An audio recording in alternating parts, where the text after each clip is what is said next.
ബി.ജെ.പിയിലേക്ക് പുതുതായി ചേരുന്ന അംഗങ്ങളെ സംസ്ഥാന general secretary advocate S Suresh തിരുവനന്തപുരത്ത് സ്വീകരിക്കുകയാണ്.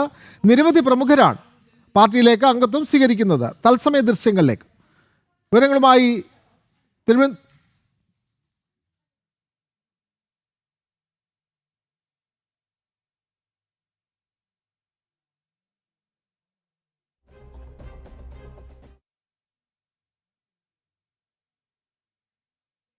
തലസ്ഥാനത്ത് നിരവധി പ്രവർത്തകർ ബി.ജെ.പിയിലേക്ക് അംഗത്വം സ്വീകരിച്ചിരിക്കുന്നു. വിവിധ പാർട്ടികളിൽ നിന്നുമുള്ള ആളുകളാണ്.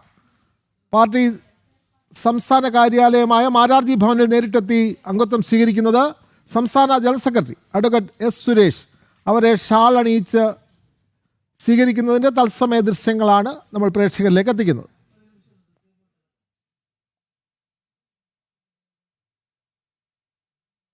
എസ് സുരേഷ് സംസാരിക്കുന്നു. തെരഞ്ഞെടുപ്പ് അടുത്തു വരുന്ന ഘട്ടത്തിൽ ബി.ജെ.പിയോടൊപ്പവും എൻ.ഡി.എയോടൊപ്പവും പ്രവർത്തിക്കാനുള്ള താല്പര്യമുള്ള ആൾക്കാരുടെ എണ്ണവും വർദ്ധിച്ചു വരികയാണ്. എൻ.ഡി.എയുടെ ചരിത്രത്തിൽ ഏറ്റവും വലിയ പ്രതീക്ഷ നൽകുന്ന ഒരു തെരഞ്ഞെടുപ്പായിട്ട് ഈ വരുന്ന തെരഞ്ഞെടുപ്പ് മാറുകയാണ്. അതുകൊണ്ട് തന്നെ ഇടതുപക്ഷവും വലതുപക്ഷവും അവരുടെ തെരഞ്ഞെടുപ്പ് പ്രചാരണങ്ങളിൽ ബി.ജെ.പിയെയും എൻ.ഡി.എയും അതോടൊപ്പം തന്നെ ബി.ജെ.പിയുടെ സംസ്ഥാന അധ്യക്ഷൻ ശ്രീ രാജീവ് ചന്ദ്രശേഖരനെയും വ്യക്തിപരമായിട്ട് ആക്രമിക്കാനും ബി.ജെ.പിയെയും എൻ.ഡി.എയും അപവാദ പ്രചരണങ്ങൾ നടത്തി ആക്രമിക്കാനുമാണ് ശ്രമിച്ചുകൊണ്ടിരിക്കുന്നത്. അതിൻ്റെ ഭാഗമായിട്ടാണ് കുറച്ച് ദിവസങ്ങളിലായിട്ട് ഇവിടെ ചർച്ച ചെയ്യുന്ന ഡീൽ രാഷ്ട്രീയം. ഡീലിൽ വിദഗ്ധനായിട്ടുള്ള വി.ഡി. സതീശനാണ് ഡീലിനെക്കുറിച്ച് ഇപ്പോൾ ചർച്ച ആരംഭിച്ചിരിക്കുന്നത്. വി.ഡി. സതീശനോടും അതോടൊപ്പം തന്നെ വി.ഡി. സതീശൻ്റെ പാർട്ട്ണറായിട്ടുള്ള ശ്രീ പിണറായി വിജയനോടും ബി.ജെ.പിക്ക് പറയാനുള്ളത്, കേരളത്തിലെ ഓരോ കൊച്ചുകുട്ടിക്കും അറിയാം ബി.ജെ.പിയെ തോൽപ്പിക്കാനായി കോൺഗ്രസും കമ്മ്യൂണിസ്റ്റും ഒരുമിച്ച് ചേർന്ന് കേരളത്തിൽ നടത്തിയിട്ടുള്ള കള്ളക്കളി. അത് തിരുവനന്തപുരത്തുനിന്ന് പറഞ്ഞു തുടങ്ങിയാൽ തന്നെ നിരവധി ഉദാഹരണങ്ങൾ നമ്മുടെ മുമ്പിലുണ്ട്. കഴിഞ്ഞ പ്രാവശ്യം നേമത്ത് ശ്രീ കുമ്മനം രാജശേഖരൻ മത്സരിക്കുമ്പോൾ ആ നേമത്ത് കുമ്മനം രാജശേഖരൻ വിജയിക്കാതിരിക്കാനായി ചാവേറിനെ പോലെ കടന്നു വന്ന് 3-ാം സ്ഥാനം കൊണ്ട് നാടുവിടേണ്ടി വന്ന കെ മുരളീധരൻ്റെ ലക്ഷ്യം ബി.ജെ.പിയെ തോൽപ്പിക്കലായിരുന്നു.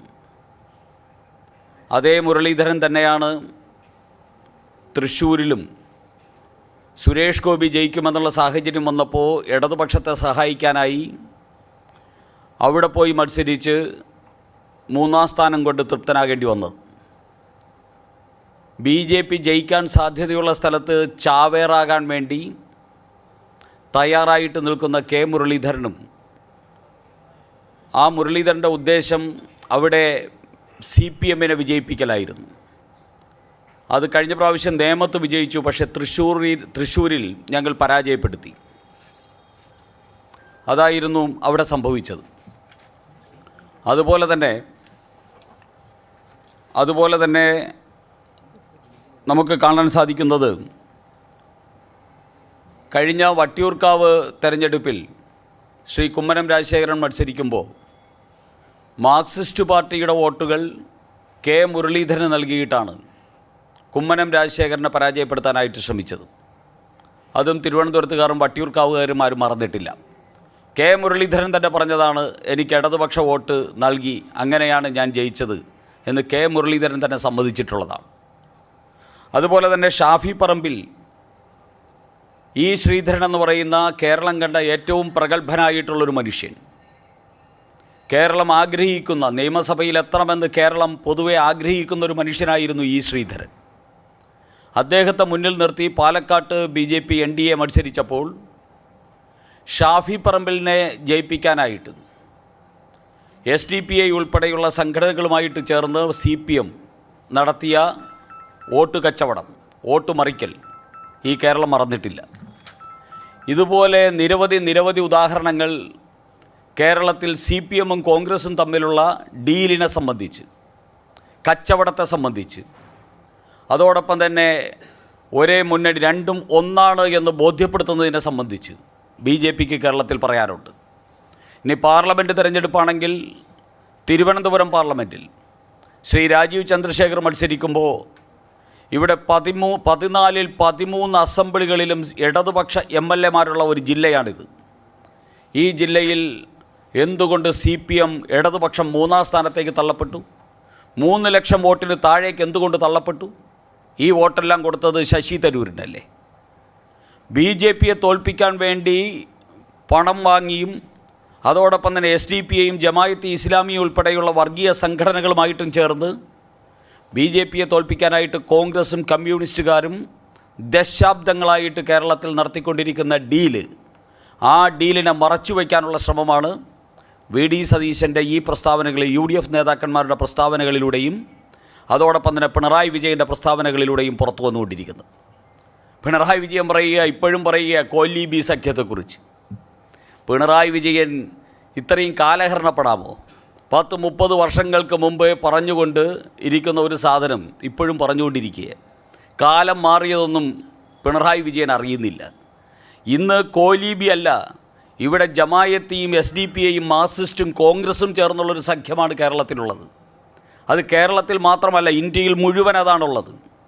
ഇന്ത്യ മഹാരാജ്യത്തെ എല്ലാ സംസ്ഥാനങ്ങളിലും എല്ലാ കേന്ദ്രഭരണ പ്രദേശങ്ങളിലും കേരളത്തിലെ പല പഞ്ചായത്തുകളിലും മുനിസിപ്പാലിറ്റികളിലും കോർപ്പറേഷനുകളിലും ഒക്കെ ഉള്ളത് മാർക്സിസ്റ്റ്, കോൺഗ്രസ്, ജമായത്തി, SDPI സഖ്യമാണ്.